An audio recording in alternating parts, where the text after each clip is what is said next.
संगठन के उद्देश्यों को संतों तक पहुंचाने में गांव में आप ही लोग जाते हैं, हम लोग कभी कभी जाते हैं, हमारे तमाम पदाधिकारी जाते हैं। सब अलग अलग तरह से संगठन के बारे में लोगों को जानकारी देते हैं।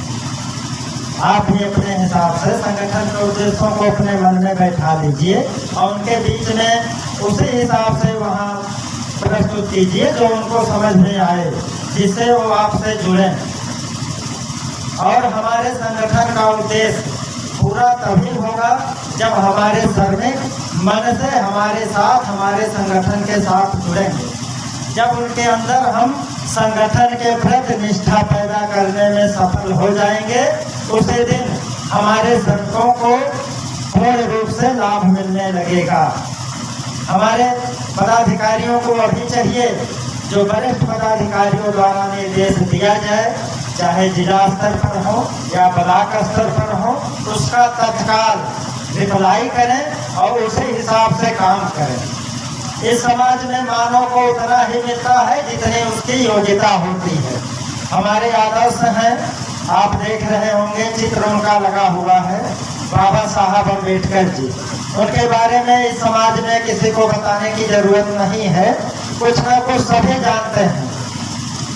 जानना क्या है, बाबा साहब कोई इस दुनिया से गए कितना दिन हो गया, लेकिन हर जगह आज उनका सम्मान के साथ नाम लिया जाता है।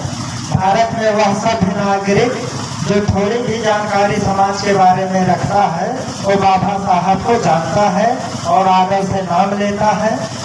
हर कार्यालयों में उनका फोटो तस्वीर लगा है, कार्यक्रम भी मनाए जाते हैं। क्या कारण है इसके पीछे? हम भी तो मानव हैं, वो भी तो मनुष्य थे। कारण यही है कि उन्होंने त्याग किया। हम भी अगर उनके बताए गए रास्तों पर चल करके त्याग करते हैं, संगठन के द्वारा दिए गए निर्देशों को अच्छा सा निभाते हैं, तो हम भी इस समाज में मान सम्मान के हकदार होंगे। बाबा साहब के उस समय की बात सोचिए आप लोग, जब वो छोटे थे। जैसे आज के समाज के बच्चे हैं, उन्हीं की तरह तो वो भी थे। उस समय परिस्थितियाँ क्या थी, हम लोग मात्र कल्पना कर सकते हैं, उस परिस्थितियों को जान नहीं सकते हैं, क्योंकि वो परिस्थितियाँ गुजर चुकी। लेकिन कुछ परिस्थितियाँ विषम थीं, जिन स्थिति में उनका परिवार शुरू में था और आज वो जिस स्थिति पर पहुँचे हैं, उसमें बहुत अंतर था। बस उन्होंने अपने मन में ठान लिया कि हमको अपने त्याग पर परिश्रम करके उस स्थान पर पहुंचता है, जिस स्थान पर पहुंचने के बाद इस समाज का प्रत्येक व्यक्ति हमको सम्मान दे, आदर स्वरूप माने। और यह सफल हुआ। उसी तरह प्रकार से हमारे जितने भी साथी समय हमसे जुड़े हुए हैं, संगठन से जुड़े हुए हैं, उनके अंदर योग्यता लानी होगी। कहीं कहीं शिकायत मिलती है, प्रधान हमको ऐसी बात कर रहे हैं, वीडियो साहब हमारी बात नहीं सुन रहे हैं। तो ऐसी स्थिति में आपको क्या करना है, आपको अपने अंदर योग्यता लानी है। आप अपने व्यक्तित्व से, व्यवहार से किस तरह से वहाँ प्रभाव डालें कि लोग आपसे प्रभावित हों और उनको लगे कि आपके अंदर है। इसका मनरेगा मजदूर संघ में मूल मंत्र यही है कि जो आपको जानकारी वरिष्ठ पदाधिकारियों द्वारा दी जाती है, उसको विधिवत रूप से उसका पालन करें और अपने पदाधिकारियों तक पहुंचाएं। जब वीडियो के सामने आप प्रस्तुत होते हैं, अगर वीडियो को लगता है ये हमारी कथनी और करने के बारे में जानते हैं, उस समय वीडियो आपसे नम्रता से बात करेगा।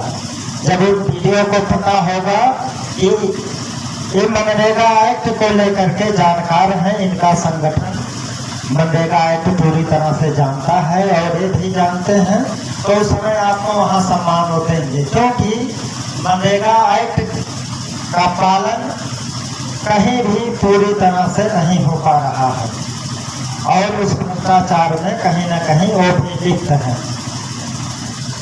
सारी जड़ भ्रष्टाचार की वहीं से शुरू होती है, क्योंकि अगर जो श्रमिकों का मास्टर रोल निकलता है अगर उस पर उस कार्यालय में ध्यान दिया जाए तो गड़बड़ी गांव में नहीं हो पाएगी।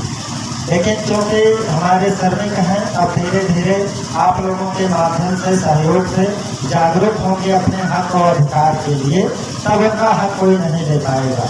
अभी श्रमिक हमारे निश्चित पड़े हुए हैं गाँव में, उनको पता नहीं है कि मनरेगा से हमको क्या क्या मिल सकता है, क्या क्या मिलना चाहिए। आज तो उनको पता है कि हम 217 रुपये की मजदूरी करेंगे और मजदूरी कब मिलेगा इसका भी पता नहीं है। काम 1 हफ्ता 15 दिन कर दिए, उसके बाद मजदूरी बैठकर इंतजार कर रहे हैं। प्रधान जी से पूछ रहे हैं, प्रधान जी ने कह दिया कि सबका आएगा, आपका आएगा, इंतजार कर रहे हैं अपनी परेशानियों में। आप जरा सोचिए, जिसके लिए इतनी बड़ी योजना लाई गई मनरेगा, 2005 में योजना लाई गई, आज 16 साल से ऊपर हो गया, लेकिन उस योजना का लाभ हमारे उन असहाय श्रमिकों तक क्यों नहीं पहुंचा? इस पर आप लोग विचार करिए, उनको पूरा लाभ क्यों नहीं मिल रहा है? आप भी हमारे पदाधिकारी हैं, आपने भी मनरेगा मजदूर संगठन में ये संकल्प दिया होगा कि हम भी समाज सेवा करेंगे, श्रमिकों का सहयोग करके उनका हक दिलाएंगे। इस उद्देश्य से आप यहाँ हमारे संगठन में हमारे साथी बने होंगे। तो इस उद्देश्य को कैसे पूरा किया जा सकता है, इस पर आप सबको भी विचार करना होगा। सबसे पहले हमें श्रमिकों को उनके हक के बारे में बताना आवश्यक है। जब वो अपने हक के बारे में जानेंगे तभी उनको उसको लेने का प्रयास करेंगे, और उनका हक उनको कैसे मिलेगा ये भी हम बताएंगे। पहले उनको क्या मिलना चाहिए, क्या मिल रहा है और कैसे मिलेगा, और किस स्तर पर मिलेगा, ये सारी चीजें उनको बताना होगा। आपने बता दिया श्रमिकों के लिए ये योजनाएं हैं, वो सुन लेंगे, उस समय उनके मन में कुछ आस जगेगी, लेकिन वो उन योजनाओं का लाभ कैसे और किसके पास जाकर पाए, जब तक जानकारी नहीं रहेगी क्या कर पाएंगे। हर योजना के लिए अलग अलग विभाग बनाए गए हैं, जिसमें से आप सब जानते होंगे श्रम विभाग एक बनाया गया है, क्योंकि राष्ट्रीय अध्यक्ष जी ने आप सबसे बताया कि श्रमिक एक ऐसा वर्ग है जो रोज कमाता रोज खाता है। मतलब उनकी जो आमदनी होती है इतना कम होती है कि वो बचाना चाहे तब भी उसमें से बचा नहीं पाएंगे। 217 रुपये में अगर 4-6 परिवार हैं उनके और खेती बाड़ी नहीं है तो बच पाएगा? नहीं बच पाएगा ना। तो उनके लिए सरकार तमाम योजना चला रही है। उनके घर पर बालक जन्म से लेकर के और श्रमिक के मृत्यु तक की पूरी योजना है। उस योजना का को थोड़ा सा आप समझें, लेकिन इस योजना का लाभ उसे श्रमिक को दिया जाएगा। सरकार इसमें एक प्रतिबंध लगा दी है, इसलिए कि मनरेगा में 2 दिन 4 दिन कोई काम किया, बम्बई चला गया, मनरेगा से लाभान्वित पूर्ण रूप से नहीं हो पाया, मनरेगा का जो उद्देश्य है वो पूरा नहीं हुआ। मनरेगा इस उद्देश्य से बनाई गई कि हमारे गांव के श्रमिक अपने गांव में ही रहें और विदेश में कमाने ना जाएं या बाहर कमाने ना जाएं, और गांव पर हम उनको काम देंगे और उसी काम के जरिए उनका भरण पोषण हो। लेकिन उस समय कैसे हैं, गांव में 2-4 दिन काम किए, मजदूरी नहीं मिली, परेशान हुए, और अगर उनको किसी चीज़ की जानकारी है, जैसे मान लीजिए कारीगर हैं या किसी कार्य में दक्ष हैं, निपुण हैं, तो बाहर चले गए या बाहर जाकर कुछ भी काम कर लिए, क्योंकि वहाँ उनको तत्काल मिलता है, उनकी समस्या दूर होती है। तो इसलिए मनरेगा ने प्रतिबंध लगाया। जो श्रमिक पूर्ण रूप से मनरेगा पर ही निर्भर है, उनके पास आमदनी का कोई जरिया नहीं है, उनके लिए उन्होंने श्रम विभाग लाया। श्रम विभाग योजना का लाभ वही श्रमिक पा सकता है जो 1 वर्ष में 90 दिन कम से कम मनरेगा में काम कर चुका हो। 90 दिन, 100 दिन, कम से कम 90 दिन होना चाहिए, तभी वो श्रम विभाग से तमाम योजनाओं के लाभ पाने के पात्र होंगे। श्रम विभाग ने कौन कौन सी योजना है आप उसको नोट कर दीजिए। ऊपर लिखिए सबसे, श्रम विभाग द्वारा श्रमिकों को दी जाने वाली सुविधाएं। श्रम विभाग द्वारा श्रमिकों को दी जाने वाली सुविधाएं।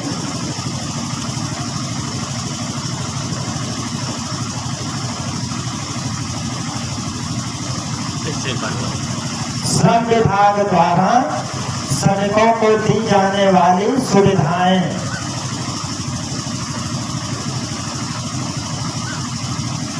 जो लिखने में थोड़ा सा दिक्कत हो जिनको, और 2-3 बार सुन लेंगे याद हो जाएगा। मनरेगा श्रमिकों के लिए एक विभाग बनाया गया है, श्रम विभाग, जिससे श्रमिकों को तमाम प्रकार से सुविधाएं मिलती हैं। अगर आप लोग नोट कर चुके हो तो उन सुविधाओं के बारे में जानकारी आप सबको दिया जाए।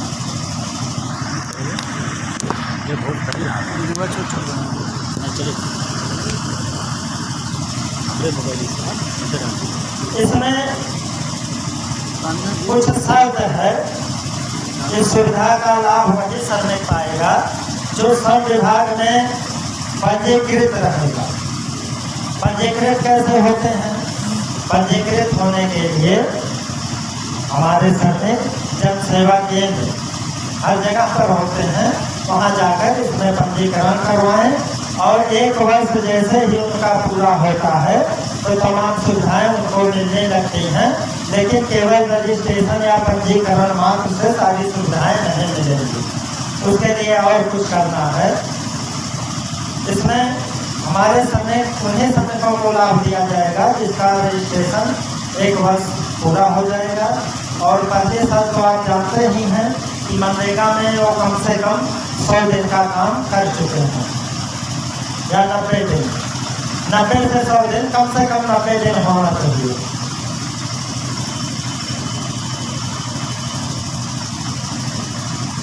श्रम विभाग की जो साइट होती है, सहज सेवा केंद्र पर आप जाएंगे, केंद्र वाले जो साइट पर खोल करके आपका आधार कार्ड लगेगा, पासबुक लगेगा, जाप कार्ड लगेगा और एक घोषणा पत्र लगेगा। स्वास्थ्य प्रमाणित जो होगा वहीं लिखकर आप दे देंगे कि मैंने मनरेगा के तहत सारा कार्य इतना देर तक किया है। या किसी विभाग में आप काम करते हैं, उस विभाग से आपका प्रमाण पत्र जाप कार्ड पर अगर अंतर है तो उससे भी आपका काम हो जाएगा। हो गया, लिख चुके हैं। तो इसमें 1 वर्ष सदस्यता का पूरा होना चाहिए।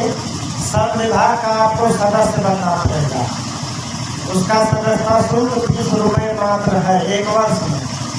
श्रम विभाग का सदस्यता शुल्क 1 वर्ष के लिए 20 रुपया लगता है, जो ऑनलाइन जहाँ से आप पंजीकरण करवाएंगे वहीं से वो जमा कर देते हैं।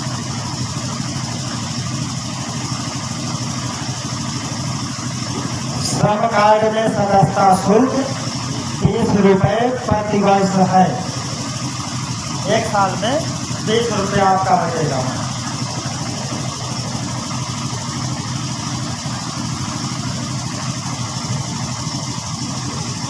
आपका 90 दिन काम पूरा हो गया, आपने रजिस्ट्रेशन करवा लिया। उसके बाद शुल्क रजिस्ट्रेशन के ही समय जमा हो जाता है 1 वर्ष का। आप चाहें तो 3 वर्ष का 60 रुपया जमा कर सकते हैं। उसके बाद जो पहला फायदा आप लोगों को मिलता है, लिखिए लाभ या सुविधा। लाभ लिख लीजिए।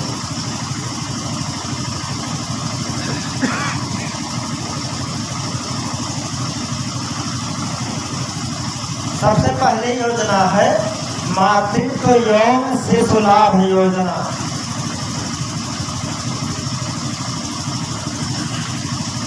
या आप समझ लीजिए, जब श्रमिक के घर किसी बालक या बालिका का जन्म होता है, जो श्रमिक वहाँ पंजीकृत है, चाहे महिला पंजीकृत हो या उनके पति हो, दोनों को लागू होता है। अगर उनके घर बालक का जन्म होता है, लिख लीजिए, बालक का जन्म होने पर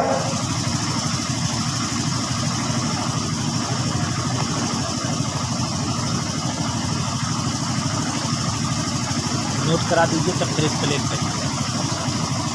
तो कंफ्यूजिंग में नोट नहीं करना, पहले नोट करा दीजिए फिर उसको व्याख्या करिए। बालक का जन्म होने पर 30,000 रुपये।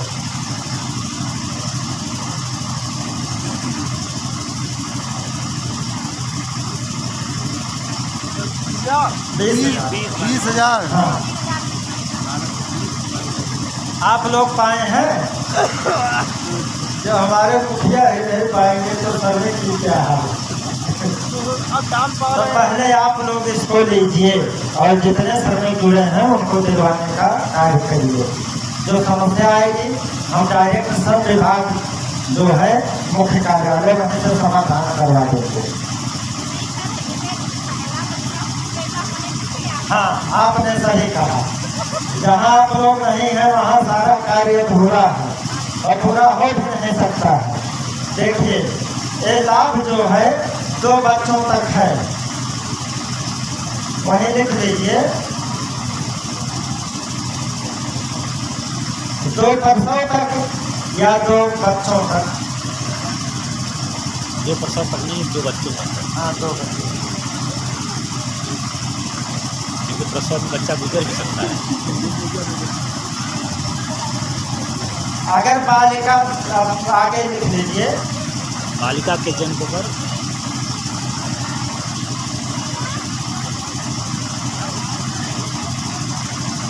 बालक का जन्म होने पर 12,000 आपने नोट कर लिया होगा। 20,000।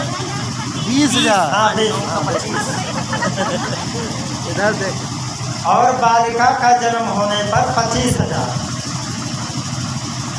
और ये 2 बच्चों तक मान्य है। मान लीजिए एक बालक हुआ एक बालिका हुई तो दोनों बच्चों के बाद समय आपको मिलेगा, लेकिन मिलेगा कैसे इसको लिखना नहीं, समझ लेना। नहीं, पहले दिखा दी।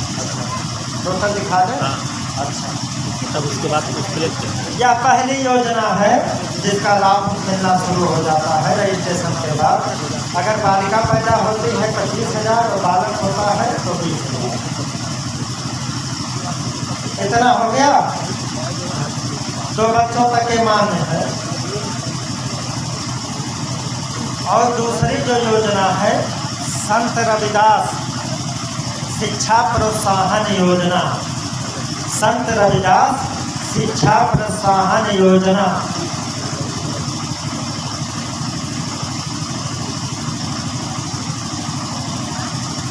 इस योजना का लाभ भी आपको 2 बच्चों तक ही मिलेगा। 2 बच्चों तक ही मान्य है। संत रविदास शिक्षा प्रोत्साहन योजना, इसको आपने नोट कर लिया दूसरा कॉलम डाल करके। अब इसमें लिखिए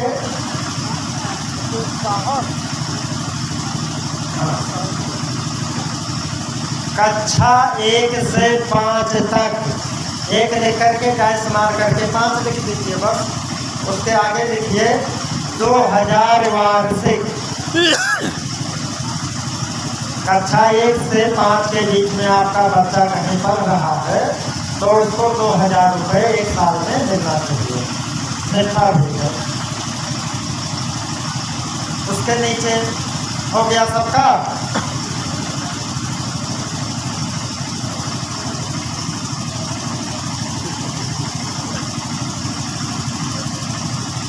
उसके आगे नीचे लिखिए 6 से 10, 6 लिख करके 10 लगा करके 10 लिख दीजिए। अगर इस बीच में बच्चा आपका पढ़ रहा है तो 25,000 1 वर्ष में, वार्षिक लिख लीजिए या 1 वर्ष में। 6 में है तब भी मिलेगा, 7 में तब भी मिलेगा, 8 में तब भी। क्योंकि सरकार को पता है हमारे संतों की जो आमदनी है उस आमदनी पर वो शिक्षा व्यवस्था और बसों का खर्च, शादी का खर्च नहीं चला पाएंगे। वो तो उतना रोज खर्च कर देते हैं, तब भी नहीं व्यवस्था होती है महंगाई की। 6 से 10 तक 2,500 रुपये वार्षिक हो गया सबका।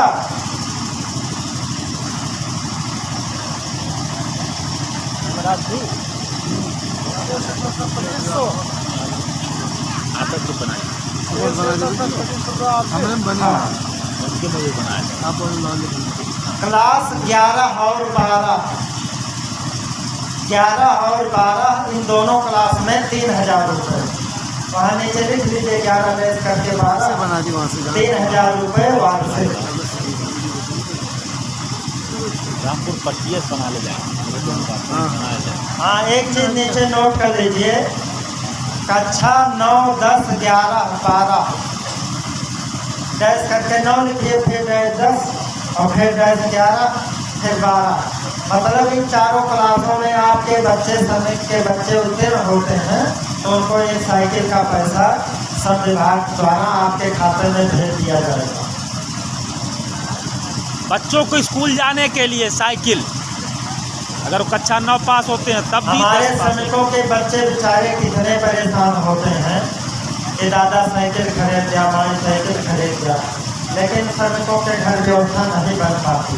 अगर इन योजनाओं की जानकारी होगी तो जब बच्चा साइकिल चलाने लायक होगा तब तक साइकिल श्रम विभाग से आपके खाते में पैसा आ जाएगा, आप कहीं से खरीद लीजिए। बच्चे यहाँ पढ़ते तो कहीं भी पढ़ते हैं। हाँ, पंजीकृत होने चाहिए आपको। क्योंकि ये अलग योजना है, श्रम विभाग की योजना है, छात्रवृत्ति योजना नहीं है। ये श्रम विभाग द्वारा आपको दिया जाएगा। अगर आपका बच्चा, नीचे नोट करिए, BA, हमारे श्रमिकों के बच्चों को हाई लेवल तक शिक्षा ग्रहण करने का अधिकार है ना, सबको अधिकार है। अगर BA में पढ़ रहा है बालक तो उस समय 12,000 रुपये एक वर्ष में मिलना चाहिए। BA लिख करके 12,000 रुपये।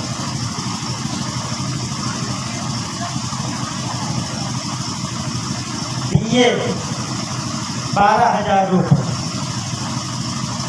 BA में 3 वर्ष होते हैं, तीनों साल मिलेंगे 12,000। तो 4 साल हो गया है। और MA में 24,000 रुपया हर वर्ष।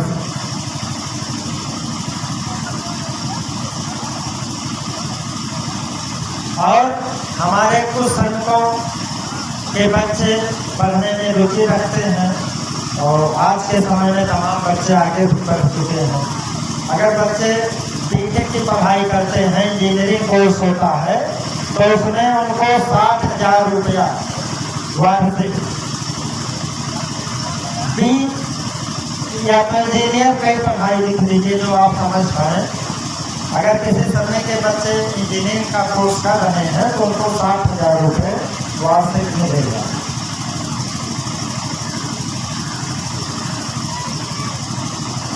और एक पढ़ाई होती है, आप सब जानते हैं, PhD। इसको ये पढ़ाई करके लोग प्रोफेसर होते हैं। तो हमारे श्रमिकों के बच्चों का हक है कि वो भी प्रोफेसर बने। उसके लिए सरकार ने 1 लाख रुपए की व्यवस्था की है। अरे बच्चा PhD कर रहा है।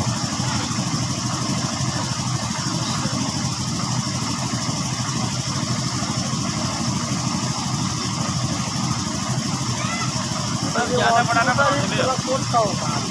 हर साल जब तक वो रिसर्च पूरा नहीं हो जाता। ये वार्षिक है, जितने लाभ हैं ये सब हर वर्ष मिलेंगे। PhD का कोर्स जितना दिन का है हर साल का है। और कक्षा 10 और 12 में अगर बच्चा 70% से ऊपर पा रहा है तो उसको 5,000 रुपये अलग से सरकार देगी। 10 और 12 में। हाँ, 70% अंकों से ज़्यादा अगर बच्चा पा रहा है 10 और 12 में तो 5,000 उसको और मिलेगा। और आज के समय में अधिकांश बच्चे पा रहे हैं। अब बताइए, क्लास 10 में अगर बच्चा पढ़ रहा है तो 3,000 हो और 5,000 है, 8,000 रुपये उनको मिल जाएंगे। तो उनका खर्च लगभग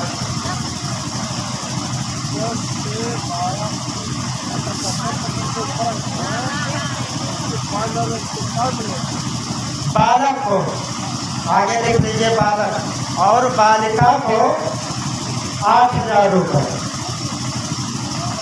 बालिका अगर है 10-12 में 70% से ऊपर नंबर लाती हैं तो उस परिवार को 8,000 रुपये मिलेंगे।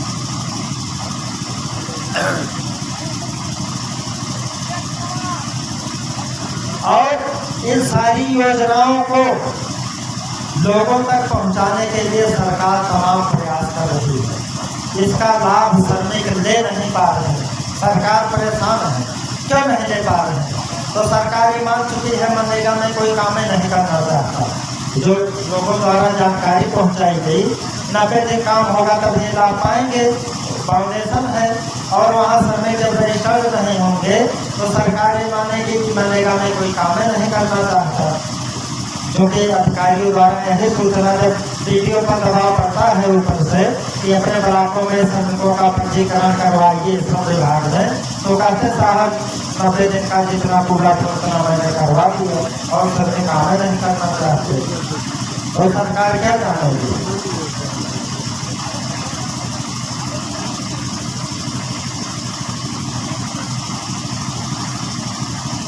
DAM में देखिए, DAM में अगर 60% तक बच्चे पाते हैं तो बालकों को 12,000 रुपये,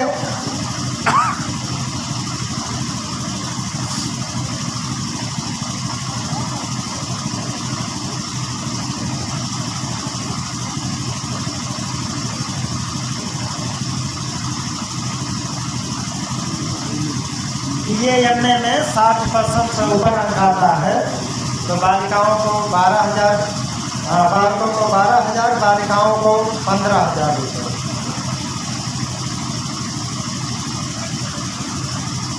ये राशि समय समय पर सरकार द्वारा, श्रम विभाग द्वारा घटाई बढ़ाई जाती रहती है।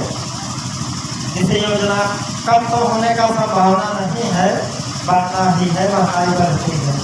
लेकिन ऐसा होगा किसी योजना में बढ़ा देंगे, किसी योजना में कम कर सकते हैं, कम होने का चांस कम है।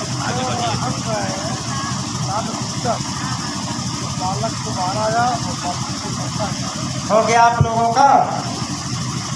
और शिक्षा योजना में एक आवासीय शिक्षा योजना है, जो बालक जाकर विश्राम करके पढ़ते हैं, वहीं रहकर पढ़ाई करते हैं, जैसे कस्तूरबा गांधी हो गई और तमाम विद्यालय होते हैं। ये सबकी भी शिक्षा में जितना भी व्यवस्था है सारा निःशुल्क है।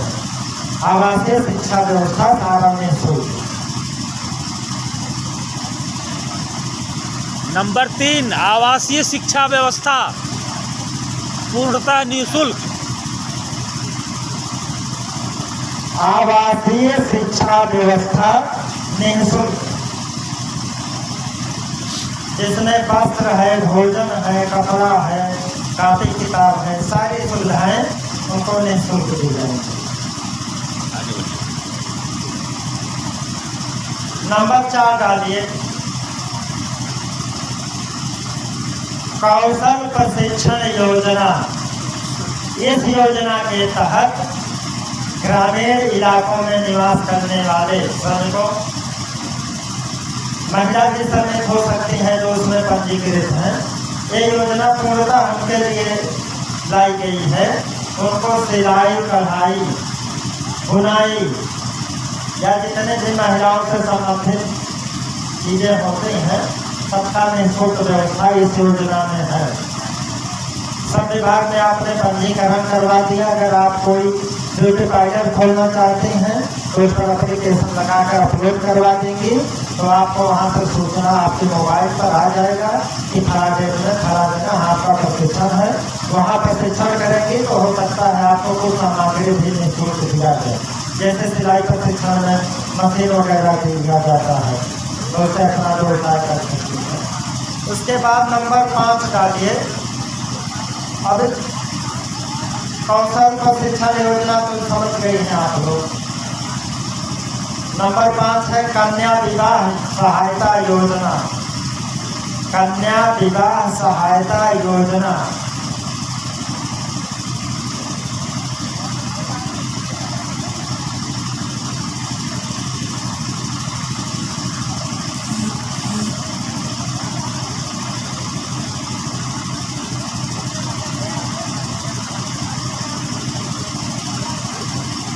ये योजना मात्र 2 बालिकाओं के लिए लागू है।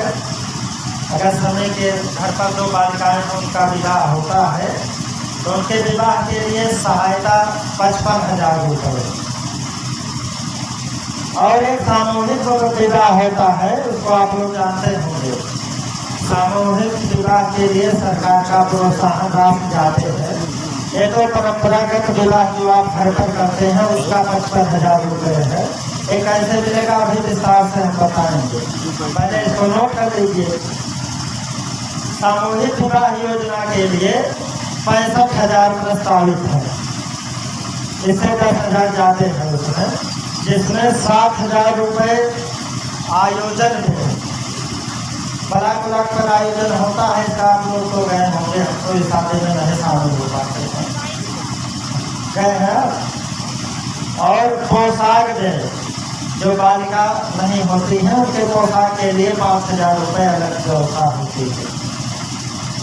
जो जहाँ विवाह होता है सामूहिक रूप से वहाँ के अधिकारियों द्वारा तत्काल इनके खाते में भेज दिया जाता है।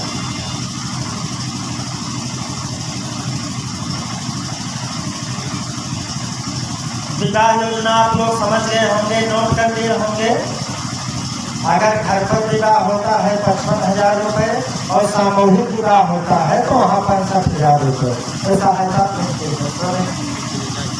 और नंबर 60वां नोट करिए।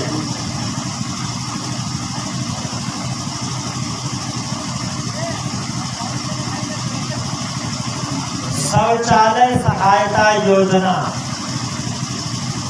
इसके बारे में आप लोग जानते होंगे क्योंकि इस योजना पर सरकार बहुत ज़्यादा फोकस की है स्वच्छता को लेकर के, और आवश्यक भी है।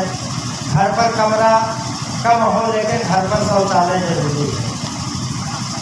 परिवार को स्वस्थ रखने के लिए, समाज को स्वच्छ रखने के लिए शौचालय आवश्यक है, जिसके लिए आपको 12,000 रुपये दिए जाते हैं। तो आप लोग जानते होंगे 6-6 हज़ार रुपये का 2 किस्त है। तो अगर आप श्रम विभाग में पंजीकृत हैं तो आपको कहीं जाने आने की ज़रूरत नहीं, उस पर एप्लीकेशन लगाएंगे, अपलोड होता है एप्लीकेशन और उसके बाद आपके खाते में आ जाएगा। और 7वां नोट करिए, आपदा राहत योजना। इस योजना का लाभ कोविड-19 2019 में श्रमिकों को मिला था उत्तर प्रदेश में सरकार के द्वारा। आपदा राहत योजना, केवल इतना लिखिए, आपदा राहत योजना। ये योजना 1 वर्ष, अभी मत लिखिए इसको। इस योजना में 1,000 रुपये आपको मिलना है। तो ये 1,000 रुपया आपको वार्षिक भी हो सकता है, हर महीने हो सकता है, अर्धवार्षिक हो सकता है। ये सरकार अपने बजट के हिसाब से दे सकती है।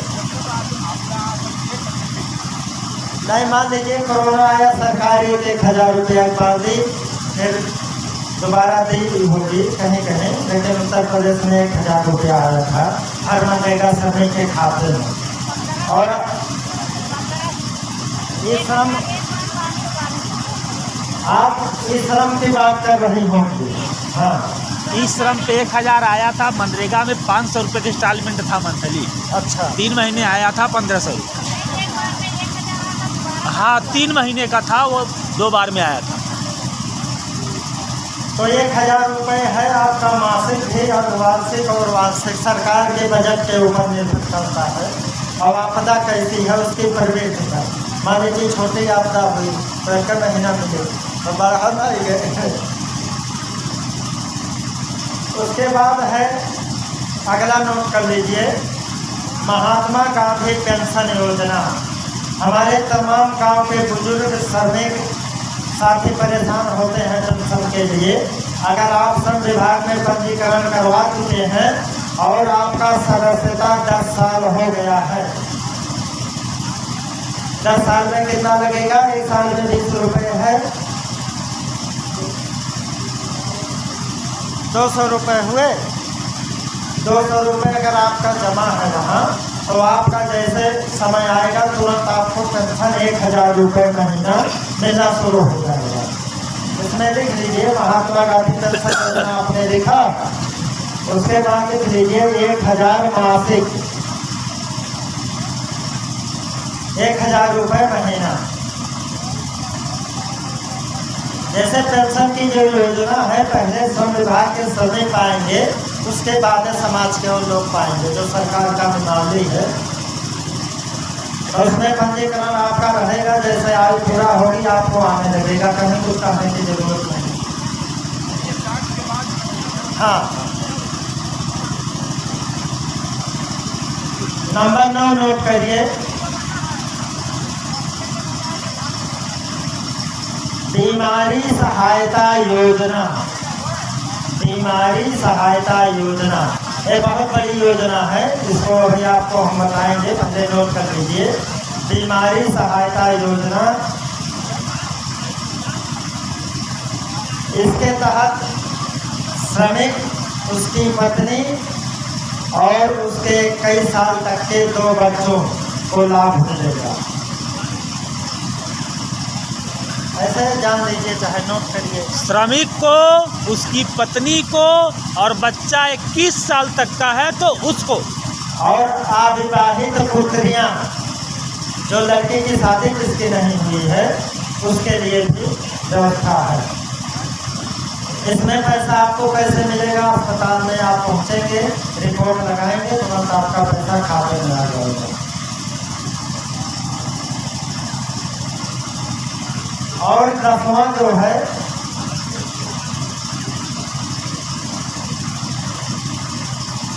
अंत्येष्टि योजना। श्रमिक अंत्येष्टि योजना मतलब श्रमिक अगर काम करते वक्त कहीं मर जाता है तो उसको 25,000 रुपये तत्काल उसी दिन मिल जाना चाहिए। या वो पंजीकृत अगर है और जॉब कार्ड होल्डर है और बिना काम के भी मर जाता है तब भी मिलना है, नहीं जानना है। जॉब कार्ड धारक है अगर श्रमिक को पंजीकृत नहीं है, पंजीकृत है, हाँ, और काम पे है या नहीं है, यानी मस्टोल निकला है या नहीं निकला है और मर जाता है तो 25,000 उसको मिलना है अंत्येष्टि के। और श्रम विभाग में रजिस्टर्ड है और उसकी मृत्यु होती है चाहे वो जैसे भी हो तो 25,000 अंत्येष्टि के लिए उसको मिलना है। अपनी स्वेच्छा से मर गया या ईश्वर पुरनिया होके मर गया तब भी उसकी अंत्येष्टि के लिए 25,000 मिलना है। जैसे श्रम विभाग में जब आप क्या करें भाई, मैं खो दे दीजिए, बोला करें, चालू कर दीजिए अभी सर, थोड़ा बैठने वाला है 2% है इसको कारण और कुछ कल के लिए रख लो। देखिए, इस योजना का लाभ आप सबको बताया गया, 25,000 रुपये श्रमिक को मिलता है। अगर श्रमिक काम पर श्रमिक की नियुक्ति होती है तो नॉमिनी को 5 लाख रुपए मिलते हैं। और रुपए कैसे मिलेंगे? 5 वर्ष तक मिलेंगे। 1 वर्ष में लगभग 10,000 रुपया महीना नॉमिनी को मिलेगा। अगर में कोई भी श्रमिक अगर पंजीकृत करवाता है, रजिस्ट्रेशन करवाता है तो उनका 5 लाख का बीमा तत्काल हो जाता है। और अगर काम करते समय उनकी दुर्घटना में मृत्यु हो जाती है तो 25,000 तत्काल परिवार को मिलता है, उनके क्रियाकर्म के लिए समझ लीजिए। और 5 लाख रुपए उनकी नॉमिनी को किस्त वाइज मिलता है हर महीने 5 साल तक, लगभग 10,000 महीने। अगर श्रमिक काम करते हुए मर जाता है तो उनके बच्चों को 10,000 महीने 5 साल तक श्रम विभाग से मिलता है। अगर श्रमिक दिव्यांगता भी है, इसमें श्रमिक काम करते वक्त अगर दिव्यांग हो गया, चोट लग गई, हाथ पैर टूट गया तो उसका चौथाई, हाँ, तो 4 लाख उनको मिलना चाहिए। 4 लाख रुपए उनका जो बीमा होता है 4 लाख उनको 4 वर्ष में मिलेगा। 1 वर्ष में लगभग 9,000 रुपये 1 माह, 4 साल तक हर महीने 9,000 रुपये उनको मिलेगा। और ये आवास योजना तो आप लोग जानते हैं, श्रम विभाग में जो श्रमिक पंजीकृत हैं अगर आवास के लिए वो आवेदन करते हैं तो सबसे पहले उन्हीं को मिलता है, तभी सब लोग पाएंगे, उससे बचेगा। एक योजना इसमें चल रही है, बता पंडित दीनदयाल उपाध्याय चेतना योजना। इस योजना का उद्देश्य क्या है?